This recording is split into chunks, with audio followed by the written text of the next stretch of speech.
Hello and welcome to Blank Plate, a podcast for Swifties with an appetite. I'm Sarah, and I used to be a little kid with glasses and a twin-size bed. I'm Laura, and I'm a mess, but I'm the mess that you wanted. And we've got a blank plate, baby, and we'll write your name. Welcome back, everybody. Welcome back. It's been a little while.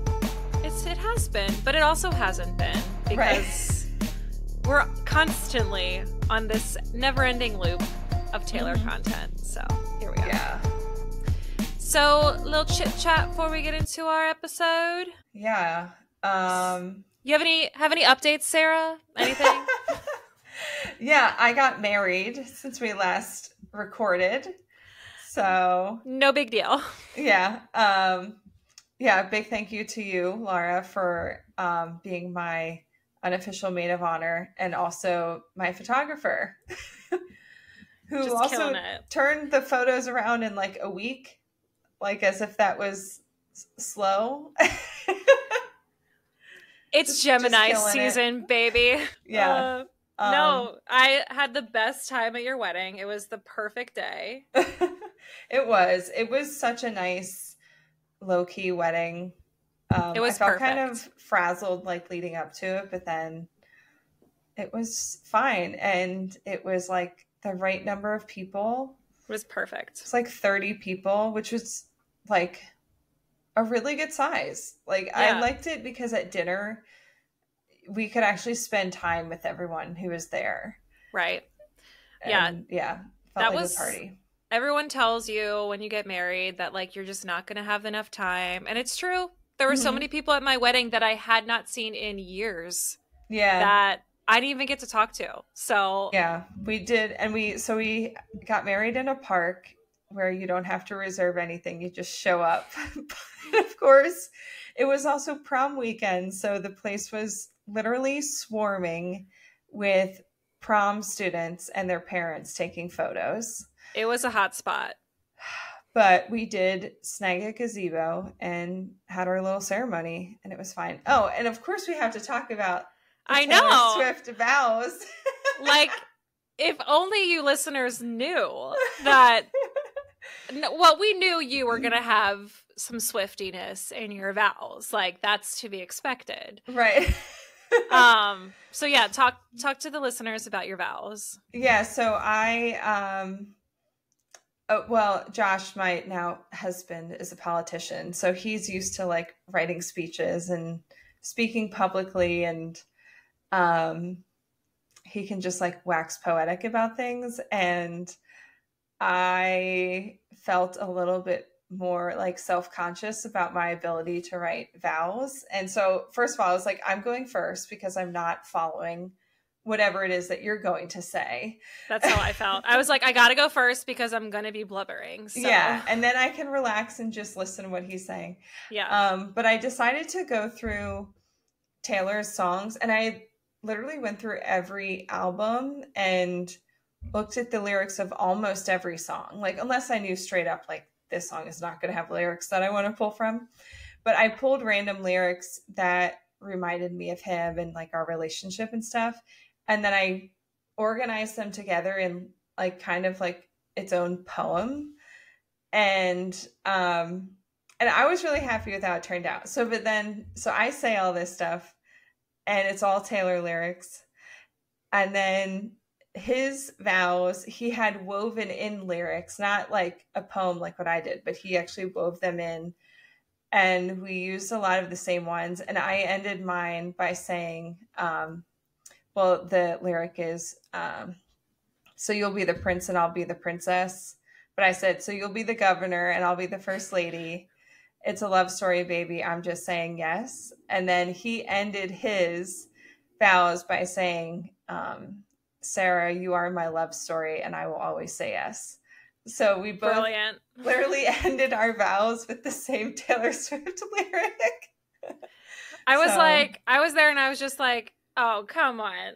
Yeah. Like, oh, come on. Like, it was perfect.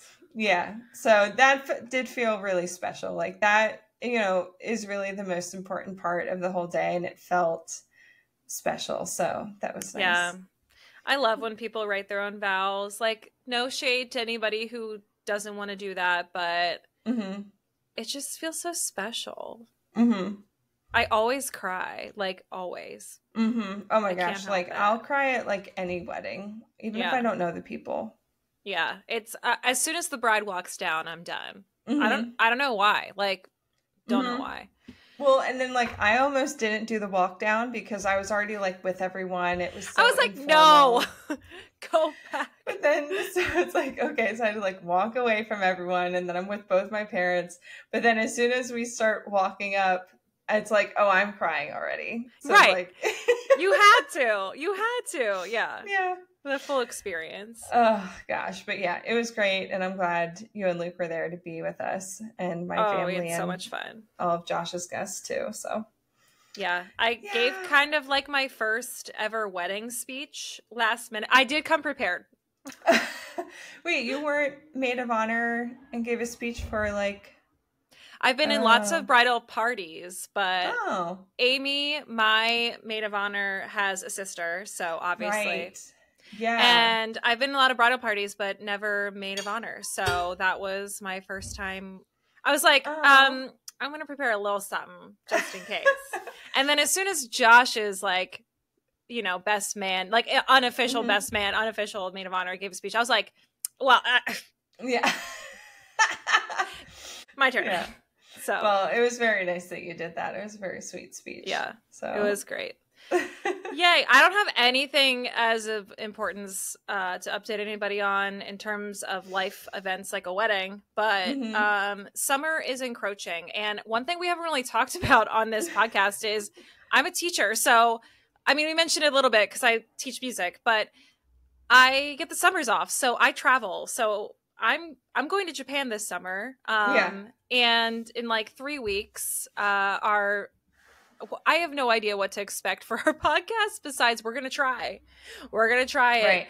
Right. So you may see me in random hotels that are like this big in Tokyo, or you might see me in random cafes. I have no idea. So there's that. But yeah, 3 weeks-ish until we leave for Japan. And I feel like it's like flying by. And I started a Substack, which has like been really fun to write again. Yeah. And like Sara and I both come from the world of blogging, like I think 2013, 2014 vibes, you know, when people really loved blogs and writing was like the main tool of sharing content. But yeah, I miss that time, and I miss that like unlimited freedom you had to just like, you didn't have to niche down into like this one thing. You could just like write about whatever you want to write about. And basically I started to follow a lot of people on Substack, and I was like, I could do this. Let me do this. So yeah, I started a Substack, and I'll link it in the show notes if you want to follow along. Yeah, I subscribed today. I still need to check it out, but I did hit the subscribe button. So I'm not going to like zero in on anything. I'm just going to write about what I want to write about, which has been why I wanted to do it anyway. So yeah. Cool. Who knows? That's exciting. I really feel like we need to talk about the whole Billie Eilish of it all before we get into our main content today. Okay. So the bummer is that I literally wrote on our show notes when we were preparing for this episode how I really, really like Billie's new album.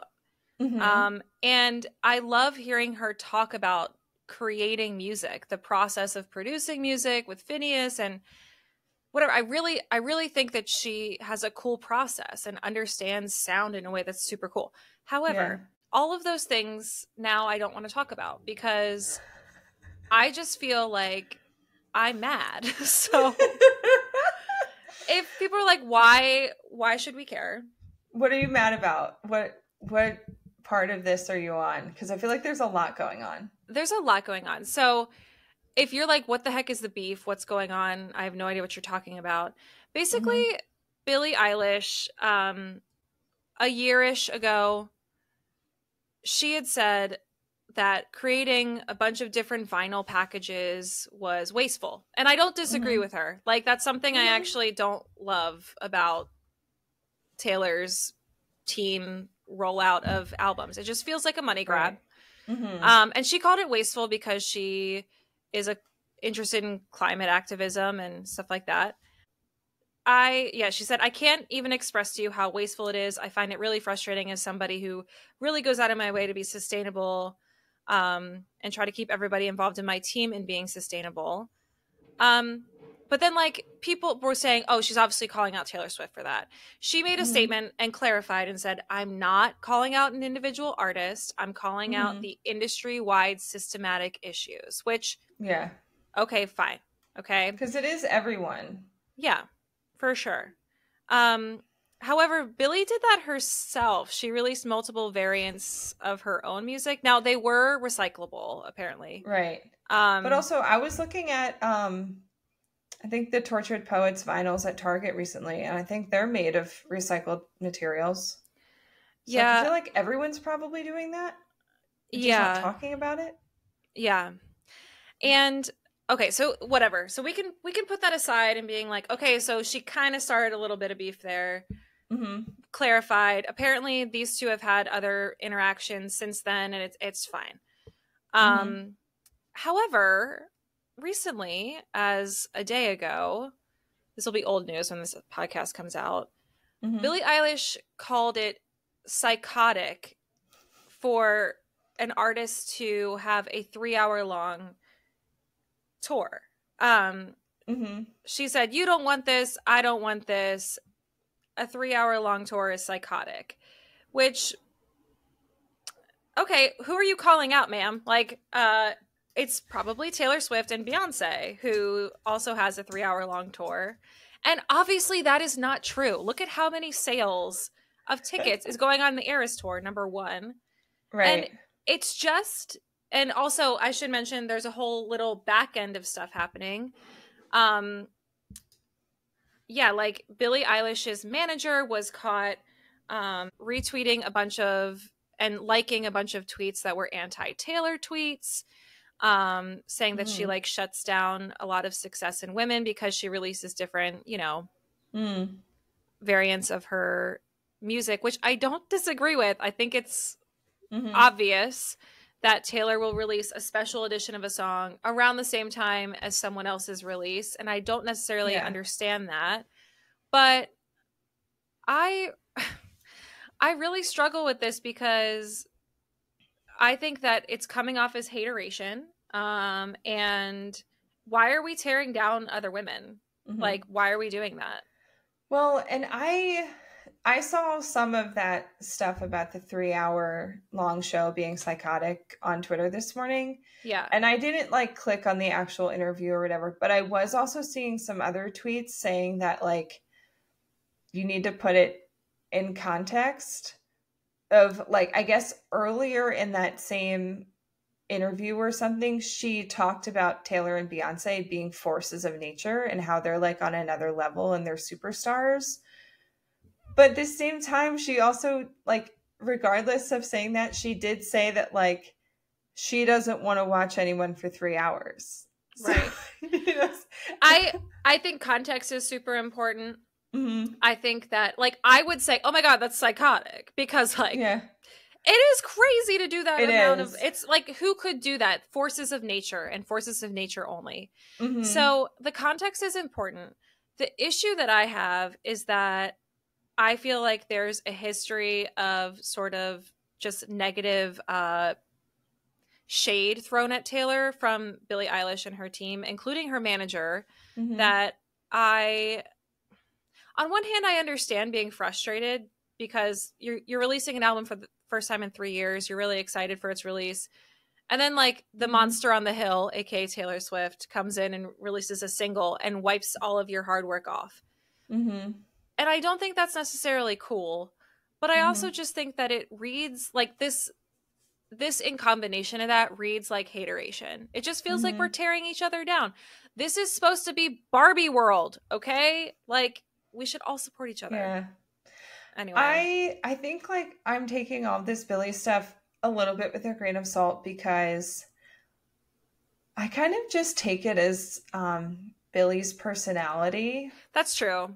You know, like she's just very like almost, I guess maybe abrasive. Like I can see her saying like I don't want to perform for 3 hours, and I don't want to watch my favorite artist perform for 3 hours. Like, this is crazy. Like, and not even thinking about how that comes off, but like, Yeah. she can think that what Taylor and Beyonce are doing are really impressive, and also be like, but I don't need to go watch them for 3 hours. Like, I would be fine with 2 hours or an hour and a half, like, and have that opinion. But she obviously needs to be a little bit careful about how she says this stuff. But then it's also very Billie Eilish of her to be like, I don't care. Like, I'm just going to say what I feel, and I should be allowed to have opinions. I'm just going to speak my mind. Yeah. But also, wasn't there stuff before with Billie and Taylor, like, being really supportive where, remember Taylor gave that speech, I forget what award, saying like, now some girl's playing piano. I pulled this up. Be the next star. Yeah, it was at the 2019 Billboard Women in Music Award, and Swift presented Billie Eilish with the Woman of the Year award. And in her, her speech beforehand, she reflected on a moment in 2014 when she was saying that the next Woman of the Year is probably sitting in a piano lesson or in a girls' choir. And she said, quote, I've since learned that at that exact same moment, an 11-year-old girl in California was really taking piano lessons and really was in the girls' choir. And this year she has been named Woman of the Year at age 17. Her name is Billie. And then like Billie went on to thank Taylor in her speech after receiving the award, saying that she makes the music industry better for female artists. So like, this was 2019. It's been a while. I think that we have to know who Billie Eilish is. Yes, that's true. I just really don't vibe with this. Like, negative, like, I never see Beyonce saying something negative about Taylor. Taylor doesn't say anything negative about another female artist. I mean, we've talked about how the digital album variants, this release now, blah blah blah blah blah, like, it gets to be a little annoying. Like, I don't understand the marketing process of this, because I feel like obviously we eat it up, obviously, but like, so like, it was just last night that she released the 3 versions with the live acoustic versions from Paris, and it is annoying. I'm annoyed by it, because at least when she did like the two or three Speak Now live tracks in a Speak Now deluxe digital version, but it was one version that had both bonus tracks. Like, why? We don't need 3 digital albums to get these 3 bonus tracks. Just please put them all on one. Like, if you're going to do it this way and make us buy the digital album, please put them on one version of the album. And so, like, this has to be to inflate her sales numbers. Yeah. Which is annoying. I just think we're too savvy of consumers now to continue doing this, because it's old. It's getting to be too much. Like, I really want to talk about Taylor Nation or whoever's in charge of this and just be like, we see through it. Like, just stop. Like, well, and I went to their comments yesterday, because I'm like, they're going to get eaten alive for this. And the comments on Taylor Nation have been like, everyone saying like, this is getting out of hand. Yeah. Stop making us buy this same album as a digital version to get these bonus tracks. Like, Taylor doesn't need the money. No. At this point, she does not need the inflation of her album sales. Like, do you think any of this is related to the Billie Eilish album, or do you think it's just a coincidence? I do, because it's very pointed when you look at the release of Billie's new album, and then it was, okay, now we're releasing the live versions from, oh my God, this freaking... Are those bubbles? Yeah, it's, anyway. And I do actually believe that it's kind of pointed. I mean, literally, I have an article I'll link to, but Billie actually countered this by releasing the stems of like her vocal tracks after. So it's like, it's kind of this back and forth thing where Taylor releases this. Okay, well, I'll release that. Maybe it's just, yeah. And like, I do think that Taylor probably has enough control over her stuff to veto a decision like this if she wanted to.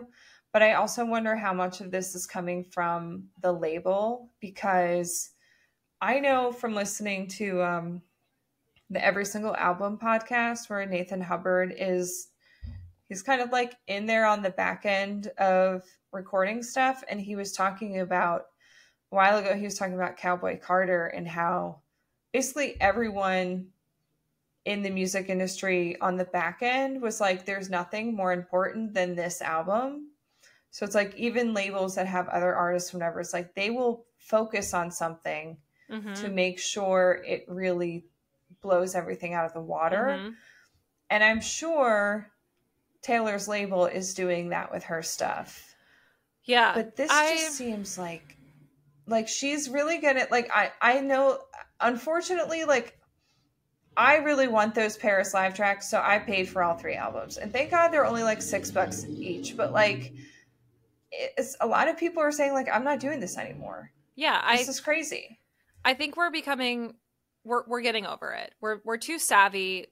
All of us want to get all as much Taylor content as possible, but it's getting to be too much. And I think this might be the breaking point, because now we have another artist who basically is just like, this is not cool. I don't know. I really don't like the tone of like the way that this quote came across.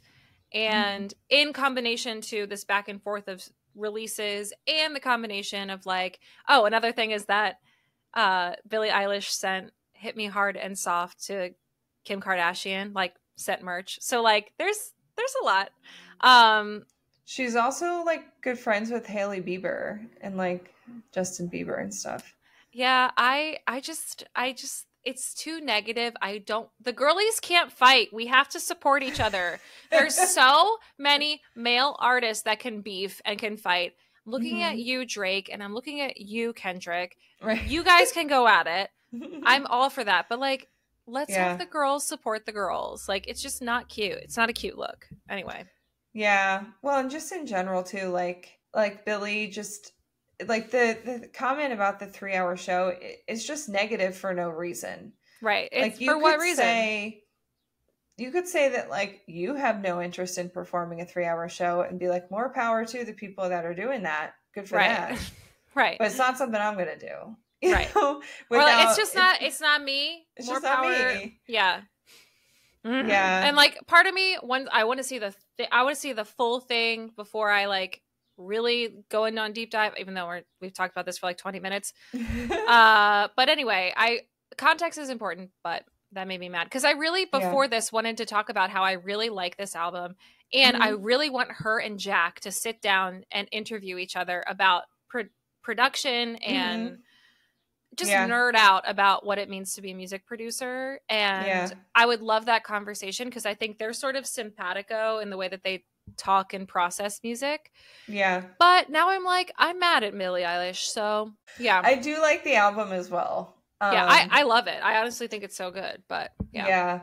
I do love this cinematic quality of her music, like what she and Phineas are doing. It really sounds like a movie score in a way that's cool, and it makes sense that like she's gotten a lot of her fame from songs for movies, which is cool. It makes a lot of sense. Yeah, sonically, those two are like geniuses. Totally. Oh yeah. I feel like we have to skip our other bullet point, which is like talking about all the orange that's happening. Well, okay, like we're gonna be here forever. Well, okay, just real quick. There have been a lot of clues for Karma, the Lost Album. And right before we hopped on, I was on TikTok. And guess what the latest Easter egg is for it? I don't know what. The shirt that Travis wore on this week's episode of New Heights. Yeah. It looks like the same pattern, is very similar to the pattern that Taylor's wearing in the Look What You Made Me Do music video with the palms, like the palm leaves all over it. It's like black and white with like some red, like she wears it in that music video when she's cutting the wing off the plane. Yeah. Yeah. And then there was also like a few years ago on National Snake Day, she wore like this same print. So it's like black and white, and it also has like orange and pink in it. but he wore basically the same pattern in his shirt this week. Well, now you're reminding me that I just saw a TikTok that it was a behind the scenes of a Look What You Made Me Do music video, and it was in the costume closet, and she was like, and here we have a bunch of costumes of eras gone by and albums gone by, and it zooms in to what you're talking about, which is like that really tropical orange and hot pink sort of looking like print. So I'm gonna lose my mind if we get that album. I feel like we have to. If we know anything about the man and the wall, which, by the way, if you're like, what the hell are they guys, what are they talking about? In the music video of the man, Taylor is dressed as a man and she pees on a wall, and it has all of her albums, and it has Karma in graffiti. Black. In graffiti. She's in the center. Karma's in black, but then there's also Karma in orange. And a lot of people have figured out that the timeline is moving in a infinity sign, and the last thing out is the orange Karma. Well, and then now on the Tortured Poets set on the Eras tour, there's an infinity symbol on the floor of the stage. When she's on her Roomba. Oh, her Roomba. So anyway, I feel like Karma, the Lost Album, we should do a whole episode about that. We should. Because then also it's like, are we going to get that before Reputation Taylor's version? Because it was always supposed to come before that. I have to look at the wall. We have to look at the wall. Like, oh my god, it could happen at any time. What if that is the next album we get? That's crazy. There's, I don't know. Save it for another episode. All right. This episode is about Female Rage the musical. Okay. Well, you know what? Our rant at the beginning was pretty on point then. True. Female We're on rage. theme. Yeah. Right. So I'm so excited about this because number one, I'm an Aries, so I know female rage. And I love musicals. So this is amazing. This is my favorite things, okay? So we're going to talk about, like, if you don't know what we're talking about, where this Female Rage the musical came from. We're also going to do some comparisons of, like, Taylor's songs in the Eras tour compared to musicals and all, like, the musical theater references she's included in her music. And then we're going to make our own playlist for Female Rage the musical, our edition, yes. which I love. Yeah, I had a lot of fun with that. Yeah, that was really fun. And it was hard to pick because she's a lot. But, okay, so the context of Female Rage the musical. Can you explain where this came from? So on May 11th, which was Taylor's night one in Paris, so when she returned to the Eras tour and premiered her Tortured Poets set, when describing it, she coined the term Female Rage the musical because she described the TTPD set as Female Rage the musical. Yeah. And she has just filed a trademark for Female Rage the musical for ownership of the phrase on musical recordings, video recordings, and potential merchandise. Yeah. And that filing does cover, like, live concerts, stage performances, and theatrical productions. So, just saying. I mean, it's a good thing she did trademark it because someone else was going to use it. Somebody else. All these Etsy makers have got to watch out because, yeah.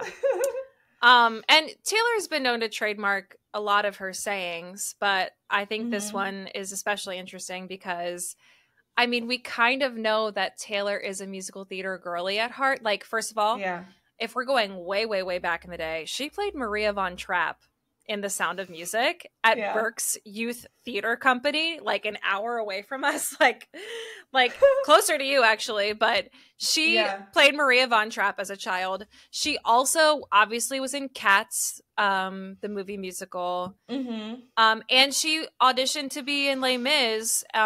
In her interview with Grant on the Graham Norton show, she was explaining how she was dying in the arms of another actor, and it sounds to me like from that she was auditioning to play Eponine in Les Miserables, which is like that would be her part for sure. Yeah. And other connections, okay? Lin-Manuel Miranda came to see her on the Eras tour, so they're friends. The creator of Hamilton, no big deal. And Jack Antonoff is making his Broadway debut later this year. He wrote the score for a new Romeo plus Juliet, which I would love to see because I love Romeo plus Juliet, like the Baz Luhrmann version. And I don't know anything about this. What? Oh my God, I'm anything about this. Well, the girl who's playing Juliet is Rachel Zegler, who played Maria in the movie musical version of West Side Story. Okay. And in Hunger Games, the new Hunger Games. Okay. So this is a big Connor? show. Kit Connor, I don't know if you would know him, but he's been in he's Baby Joe Alwyn. He's Baby Joe Alwyn, and he's in Heartstopper, right? Baby Joe Alwyn? What do you mean? Hold on. Let me make sure I'm getting this right. He's in he's in Heartstopper. Yeah. When I watched Heartstopper, I was like, this child is Baby Joe Alwyn. Like, so he didn't play Joe Alwyn as a baby. No. Like, I was like, what? He could play Joe Alwyn's son or like younger brother. They look alike. Something. Yeah. Truly. But Rachel Zegler is a star. Like, she is amazing. But I'm very excited for this. Like, I think we should go see it. I think we need to do like a day trip and go see this. I have not seen a Broadway show, girl, since I've maybe only seen a Broadway show once, and it was when I saw Beauty and the Beast the summer before 9th grade. That might be it. Let's go. We got to go see it. I mean, it's a Jack Antonoff score. Like, I'm gonna like that. Yeah, you're a Jack girly. Okay, I gotta go. And I mean, Taylor is a New York girly. Yeah. She might be there. Who knows? So is Jack just doing the instrumentals, or is he also writing the song? From what I understand, he wrote the score, meaning he kind of is doing on the back end what he does with Taylor, and I'm sure there is lyricists and other composers who are helping. But I mean, his involvement in this musical is the first time he's ever stepped into the musical theater world, so that's kind of cool. Yeah. So yeah, we know that Taylor is a musical theater girly, so like it's not out of the realm of possibility for her to make a musical. So anyway. Well, and do you think that her doing this whole Female Rage the musical thing is an Easter egg for a future musical that she's maybe already working on behind the scenes? Perhaps. Also, is her movie that she's apparently doing, is that going to be a musical? That is also something I'm considering too. Like, is she making a movie musical? I kind of hope not. I don't know if you've watched any TikToks of J-Lo's movie musical that she made, including her music, but I don't want that for Taylor. I don't want that for you. So, anyway, maybe. I don't know. Okay. But I love that female rage is something she's talking about because especially Smallest Man Who Ever Lived in the TTPD tour, like, just a prime example of her understanding how anger is different for women. Like, and it's so good. It's just such a good idea. And I know I sent you a TikTok about someone saying how Tortured Poets is like for the rep girlies. Yeah. Especially like in the context of how she performs it on the Eras tour and calling it Female Rage the musical. And I do love that because like as soon as I heard Who's Afraid of Little Old Me, I was like, oh, this is a Reputation song. But I love that because one of the things I love about Reputation is, for me, that album has always been like a female rage album. Yeah. Especially like when it came out in 2017, it was like the first year of Trump's presidency and also in the wake of like all the Me Too stuff. And it just felt so good to put that album on and rock out to a woman expressing her anger. Yeah. Like and also speaking of that, recently I used this app that like takes all of your music stats from like Apple Music, which I use, and shows you like who you listen to the most and whatever. And it is so obvious that I listened to Reputation like crazy in like 2017 and 2018. It was also so funny because I think my number 2 artist was Casey Musgraves. And then it was like 2, 3, 4, 5, like those artists all had like 2,500 plays, like somewhere in there. Guess how many plays Taylor Swift had at number 1? I don't know what. Over 11,000. Yeah. Well, it also shows just like how much I listen to music. Yeah. It's just like constant.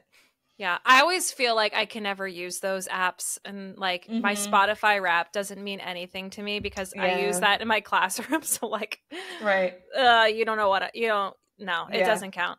But yeah, I mean, I think when Reputation came out in like 2017, I don't think people were ready to process what Taylor Swift was giving. Yeah. But obviously it took us a little bit to catch up because now we're able to look back and be like, this album is so good. Like this album, like I love it. But yeah, I love this concept of female rage because it's different than male rage. Like no one knows the anger of a woman like another woman. Like, and I love that we're writing anger in a feminine way. And it's not just like, I want to punch you and beat you up. And it's like all these like simmering feelings of resentment and a desire for revenge and like all this like stuff that's like up here that so many women don't act on. But women understand. So yeah, totally. It's good stuff. Anyway, indulge me in a musical 101 lesson. Okay. Yes, please take us through the history. Okay. So keep in mind, this is a brief history. So I'm going to like glaze over a lot of musical history. Okay. So if we really want to go back to like musical theater and its place in our society, like we have to go back to the ancient Greeks. We don't have time to go back that far. So I'm going to flash forward to like the 1850s when opera was really a thing. And obviously in opera, the story is told entirely through song. There's no dialogue. But then it was before that. But then in 1850, we start to get operettas. And operettas are like a condensed version. They're goofy. They're silly. They're very witty. They're kind of tongue-in-cheek. And at the same time, across the pond in the US, there start to be like variety shows and vaudeville / minstrel shows that are happening, sort of like a comedy humor musical. And then, musical comedies came after that. And then there are these two guys named Gilbert and Sullivan that absolutely crush it. They have a lot of shows that, the general public loves. People still perform them today. Then we have 1890 to 1900 with New York's Tin Pan Alley.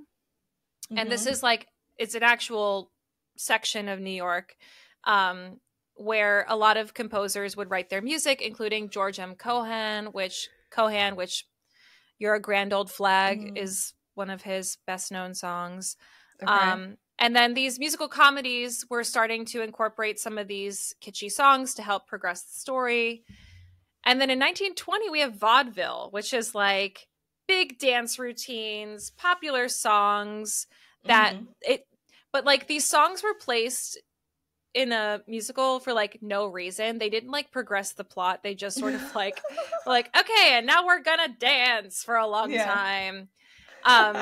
So anyway, that's sort of like context. We have operettas that turn to musical comedies. Then we have vaudeville, and the storytelling isn't quite exactly there. But in 1940, we get like the Great Depression, but we also get the golden age of musicals, which is primarily started by a musical called Showboat. It's like basically the 1840s version of Hamilton. It's like the show that everybody knows and wants to go see. And if you did see it, you're really excited about it. It's one of the first like magnets to New York City to come see a show. And then after that, we have other musical composers like Irving Berlin, Rodgers and Hammerstein, who of course wrote Oklahoma, The Sound of Music, Cinderella. And this is when like finally we have all parts of a musical sort of coming together. So we have dance and music and dialogue, all of which cohesively work together to progress a story. And the rest is sort of history. Like there's massive hits from the 50s to the 1990s. There's different varieties of musicals that have come to life, such as like rock operas of the 90s, jukebox musicals, which are like when you take one artist or one time period songs and you sort of like make a storyline around it. Concept musicals where like you're trying to teach a message or a moral of the story. Like one of my favorite concept musicals is Urinetown. Like urine town, not you're in town, like urine, like pee. And the concept is like taxation is theft. But like the town of Urinetown, you have to pay to pee. So and just we've elevated now to have all different dynamics of different shows, and it all sort of went all the way back to operettas. But you know, obviously being I was a theater major before I was a music major, and like I've been in many a musical. Like I see so much of Taylor's theatrics as very aligned with musical theater, especially the Eras tour. Like it's such a spectacle. It's such a like event with each era. It's so musical coded. So like, I just see all sorts of references in the Eras tour that are worth mentioning. So we've got a lot here. So the first one you wrote down is Vigilante shit. The way she performs that is similar to Chicago, with like the cell block tango style of choreography with the chairs, the storytelling of a woman who was wronged and took it into her own hands. She sings, he had it coming, he only had himself to blame. Right. Wait, sorry, is that a quote from Chicago? That's from Chicago. Okay, I just assumed it was a Taylor quote, and then I was like, wait a minute, that's not in that song. She could very well have easily sung that line, but she obviously probably would have written it differently. Right. Well, in the song Cell Block Tango, the 6 merry murderesses of the Cook County Jail in Chicago take a turn to explain why the men in their lives deserve to die. Female rage encompassed, and each character tells the circumstances that led up to them murdering someone. And it is Married, no body, no crime. Oh my God, yes. So good. And it's done primarily in a Bob Fosse sort of style of choreography, which is very minimal and sharp.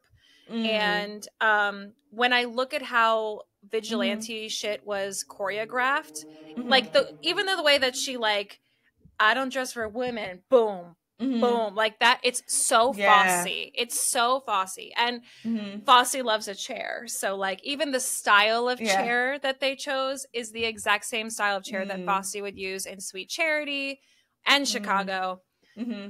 So like that is the most obvious like musical theater moment where I was like, this is so Chicago. Like this is like she's and in the song she's literally explaining how like I'm on my vigilante shit. Like I'm gonna call you out. I'm gonna call the FBI, which is so much like Cell Block Tango.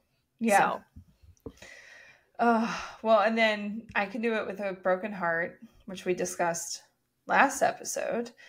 That's like very vaudevillian in her little like lead up to it, where she's like, and they keep popping her up and forcing her to get ready and go perform. And you said this one is very much like a chorus line, which I'm not familiar with. Like all of these, I know the names of most of these, but like I haven't seen them. I'm not a music theater girly. And so that's why I am here. Yeah. So do you know like her costuming? She's wearing like the bra and underwear, and then she has like this overcoat that goes over. Mm-hmm. Did she have a cane too? And no? The backup dancers did, which is so vaudeville, like all of that. Even like the Vegas like show feathers that come out, that is so you know. But yeah, the costuming of that, especially the overcoat, is exactly like a chorus line. And one of the most iconic parts of a chorus line is all these different characters line up and they sing about how they desperately want the part. And they're all wearing like the same outfit and they're all like dressed to the nines. And that is, it looks exactly like that. So she kind of looks like a show pony. She looks like someone who's like forced to be on the stage. I don't know. Like we've talked about in our previous episode, while simultaneously breaking down It Doesn't Matter. So the characters in a chorus line, each one of them explains their life situation, their life story, while they are auditioning for their dream role on Broadway. And it's a hidden story that you never really see when they're on stage. And when they're, you know, telling their whole life story, the whole concept is similar to I Can Do It With a Broken Heart, which is like, it doesn't really matter what's going on. Cause like, I'm going to tell you everything. Every piece of me shattered while the crowd was screaming more, blah, blah, blah, blah. But whatever, I'm here doing my part. There's all sorts of musical theater songs that are like that. But I think a chorus line, there's a couple songs within that show, Music in the Mirror, at the ballet, where basically these girls explain that they had a horrible life situation, but they would escape to the ballet and everything was beautiful there and it doesn't really matter. Meanwhile, like to the auditioners, it doesn't matter. They're just a number trying to audition for their part. So I felt like that was a kind of like a kindred spirit musical for that. Yeah. So then people are comparing her performance of The Smallest Man Who Ever Lived to Les Mis, because there's famous choreography of soldiers in a formation marching forward towards the audience in One Day More. And they're waving flags, aren't they? Yes, literally. And she's wearing that like Napoleon style jacket. Yeah, which is also great because Napoleon was known for being a small man. Yes, love like, that. These little details. Yes. Oh, it's so good. And like, also like the whole comparison of like fighting the Great War and like, is this a death march? Is this like, oh, it's so good. Yes. And like, so obviously the costuming, even the formation of the drummers, like imagine like French peasants, you know, with their, you know, their guns and their like flags, like that is Les Mis. Like it is Les Mis. Which, by the way, I take back what I said about not liking the drums in The Smallest Man Who Ever Lived. I did not know until later that it's not a marching band. It is a drum line. Yeah. At like the front lines of an army. Which is a very different vibe. Yeah. That's true. We also couldn't see, like when we had watched the live stream that first day, it was not clear about like the shots, like, and the drummers falling down, like they've been hit. So like, I take it back. I'm cool with it. I still probably want some more electric guitar, but it could have been orchestrated in an entirely different way with that like electric guitar, like, bleh. And I kind of still want that too, but I really like the staging of the Death March. So yeah, so good. The other one I had was Tolerate It, which I think like the staging of that alone is very musical theater. Like, okay, first of all, there's a classic theater game called Fork, Knife, Spoon, which is like, oh yeah, what is this? We're like, okay, it's a way for like young actors to learn how to like incorporate no words but all movement to express emotion. So like they have a list of emotions that they can choose from, like angry, anxious, whatever, and then they have to set the table to express that emotion without saying a word. And then like and then in the audience you have to guess what their emotion is. So like from the way they're setting the table. Right. So like she's setting the table in Tolerate It, and I'm like, okay, we're playing theater games. Like okay.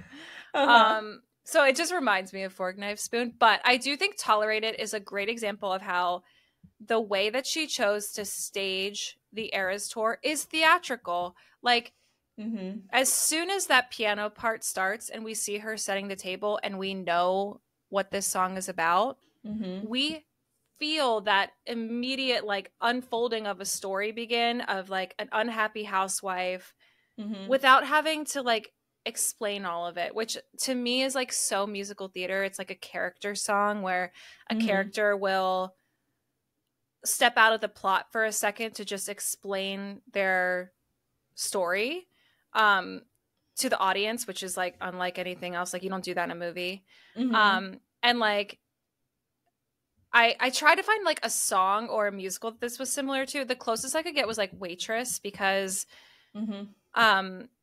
it's about a character who constantly is helping to serve others while silently kind of dying inside and losing herself. And that is very Tolerated, coded. But She Used to Be Mine is like a very, very good example of a character who goes through the motions of serving others while dying inside. Like, and finally she does take the dagger in her and remove it. And it kind of starts. Waitress, by the way. It's so good. I've never seen the live show, but it's one of my favorite movies and one of my favorite albums. Yeah. By Sara Bareilles. It's so perfect. I know. And I love that Sara Bareilles also starred in this role. Like, to me, she will always be that role, but yeah, it's so good. But anyway, yeah, Tolerate It just itself has a very theatrical feel to it. A silent co-star, just like, you know, there's so much. It's so good. Yeah. But yeah, other ones, Midnight Rain. It's giving Singin' in the Rain. Okay. Umbrella choreography. We love it. Willow is giving Macbeth. Now listen, Macbeth is it's a play. It's not a musical. But like the double toil and trouble of it all while she's like around her cauldron, like throwing these orbs. Like it's so theatrical. It's so Macbeth. Like I love it. That was like Luke's favorite part of the whole Eras tour. Like, of course. And then like obviously The Last Great American Dynasty, RIP. The choreographed storytelling of the whole thing. Like there's one dancer who is playing the role and we see her interact with the other dancers, all silent, just storytelling told through choreography, very musical theater coded. Yep. Reputation to me is Six, the musical. I don't know if you've heard of Six, but never heard of it. I feel like this is another musical that's right up your alley. It is so rep coded. Like it is, well, Six is the musical about the 6 ex-wives of King Henry VIII. Okay. So Anne Boleyn, the whole mess. And the costuming of Six is done in sort of like this pop princess, like hard studded, like there's like grommets and like different, like it's very pop star coded. I keep using the word coded. Count how many times I've used the word coded. But it's very pop star looking, and the music is very pop as well. Is this like a newer musical? I don't know when it came out. It might be like 4 or 5 years old. It's so good. It just recently came to Hershey. Modern. Yeah. It's so good. I feel like you should listen to it because each of the ex-wives tells their story, and they pretend like they're forming like a girl band of the ex-wives. And to me, the look of it and also the general vibe of female anger is very similar to Reputation. So, yeah. Okay. Well, and then I know people were saying that the little snippet she does of So High School is like very reminiscent of Grease. Summer Lovin'. Summer Lovin', totally. Be on the bleachers with your friends. Yeah. And then Who's Afraid of Little Old Me is very Wicked. Oh, yeah. I mean, especially with the green flashes. Yep. And I mean, like, she can't levitate the way that they do in Wicked, because obviously the most iconic moment of Wicked is like right before intermission when she sings Defying Gravity, and she's like, she like starts to levitate and fly on the broom for the first time. But Taylor, although she can't levitate, like, she kind of is, if you look at how she uses that like Roomba. So I just see so many little sparkles and glimmers of musical theater in all of this. Yeah. And Taylor could have played this whole Eras tour so cool, just like me and a microphone and like, I'm just going to sing the greats. But she was like, no, no, we're doing this up. And I love that. Totally. Well, and also they were talking on every single album about how she added it to the set list and how she did not have to do that. Like her tour is literally already sold out. She doesn't have to change a thing. No. So she did it because she wanted to. Right. Probably for herself and for her dancers and everyone to keep it fresh, but also to like give the people something new, because she knows that it's not just the people in the stadiums watching the show, but everyone is watching online. Oh, yeah. And I love that she leans into that too. I feel like there's, for a period of time, artists were mad that people were videotaping and live streaming their concerts. They like, put your phone down. Taylor like gives people moments. Like, she'll catch that somebody's recording her and she'll be like, what's up? Like, right.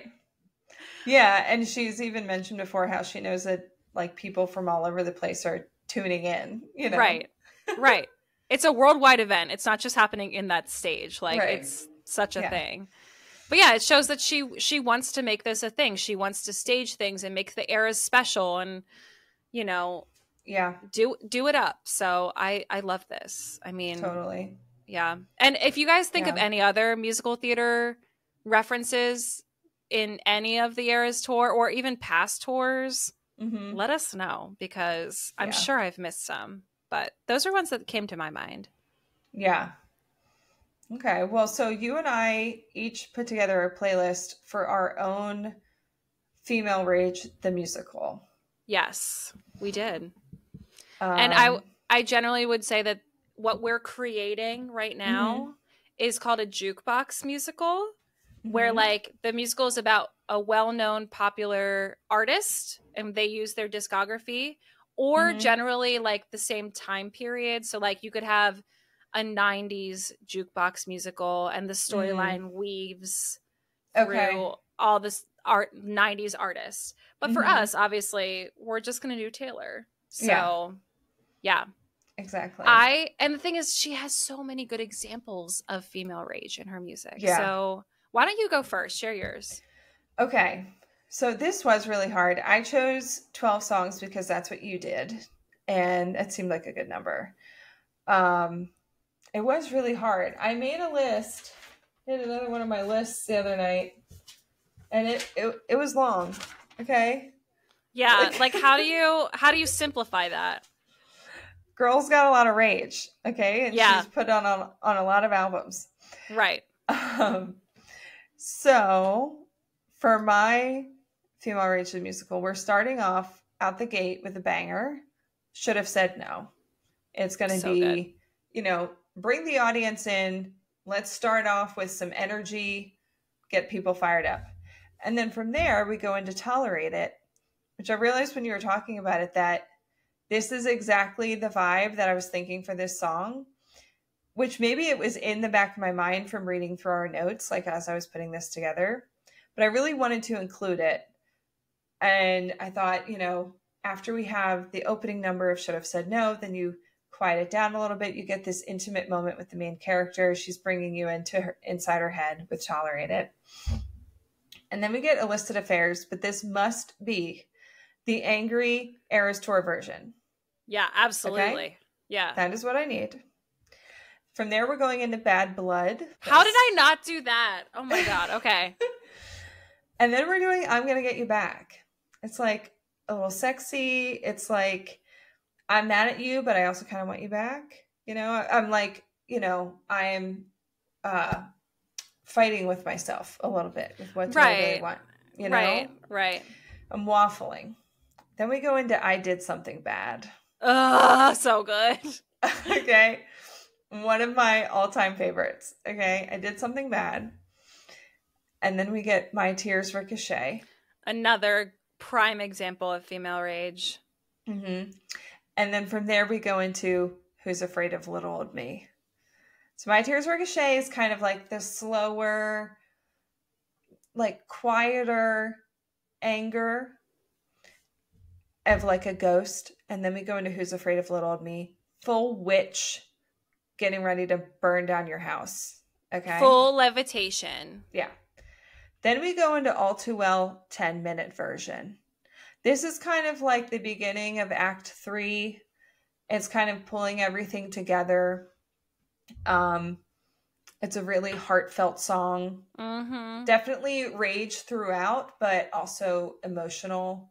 Yeah. It's really relatable, you know. And then double whammy, because after that we're doing Would've, Could've, Should've. Ooh. I regret you all the time. Okay. Hit 'em where it hurts. Yeah. All right. From there, we're going into Vigilante shit. Mm-hmm. All right. And then we're going to end with Is It Over Now? See, I love that you added that because I was like, is that female rage? And then I had to re-listen to it. Mm-hmm. And I was just like, oh, for sure. like, yeah. Is it over now? Yeah. Yeah. If she's got blue eyes, I will surmise that you'll probably date her. Yeah, that's female rage. Yeah. Yeah. Yeah. Uh-huh. Oh yeah. So good. Okay. So we have a few crossovers and like now I'm looking at your list. I'm like, how did I not include Bad Blood? Like how did I not include Would've, Could've, Should've? Like that's prime example of female rage. So yeah. Okay. So I'm starting out with Mad Woman because I think that encompasses like what a seething, like boiling, simmering pot that female rage can be. Yeah. And then following that up with Who's Afraid of Little Old Me, which is basically like the pot is exploding. Like we're done. I do feel like those are kind of like sister songs in a way. We even said that on our first listen. I'm pretty sure that we said like this is giving similar vibes. And then after that, we're ripping right through to The Smallest Man Who Ever Lived. Okay. We are not letting them breathe. No, we are coming at their necks. And then after that, we have The Black Dog, which is a little bit of a step back. But obviously the last chorus of that song is a prime example of like the best revenge is that you're going to be at that bar and you're going to think of me. And I hope it's awful for you. Like, that is the best revenge a woman could ask for. That's like what a woman wants. Anyway. And then same thing. I need Illicit Affairs, but I need the Eras Tour version. Okay. Yeah. It's got to be like, you know, don't call me kid. Like we're processing through this like anger. Yeah. And I feel like anger, at least for me, because I'm quick to anger, is a roller coaster. It's not like I like get angry and then I'm like fine. Like I feel like it's constantly like this like different points and like levels of female rage. So that's where I'm riding the wave. Okay. Then we have Vigilante shit because we got to have like what they call an act 2 banger. Like you got to get someone up out of their seats to be like, oh yes, here we are. Okay. Yeah. And then we have My Tears Ricochet. Followed by Look What You Made Me Do. So like I'm going from mourning becoming a ghost to I am now alive from the dead. Followed by Haunted. Love that. Like what a trifecta. And then I'm just hitting them with the bangers with forever and always. I want to see couches thrown on the stage. I want to see like young Taylor losing it. Better Than Revenge and Cold as You. And then I feel like mic drop, period. Yeah. Wow. There's so many songs that we did not include. Yeah. But like, how? There's so many. Yeah. I think one thing that's very obvious is that Taylor uses songwriting as a processing tool and as a therapeutic tool. So like, that's why she has so many examples of these. Like, yeah. Ugh. Yeah. It makes sense too. Cause think about like when you're angry and you just think of all the things you want to say to somebody. Oh yeah. You know, and what does she do? She writes them down with her feather quill pen or whatever. She's writing in blood with these ones. Like this is like, this is totally. Oh my gosh. But she's written about female rage since she began, and it's just been like levels of, you know, of what that actually feels like, because there's no one feeling of feeling anger. Like it's a variety of different. It is a roller things. Coaster. Yeah. And then like, there's always like a little bit of sadness that pops in, because I feel like anger is really like sadness with like embarrassment and like betrayal.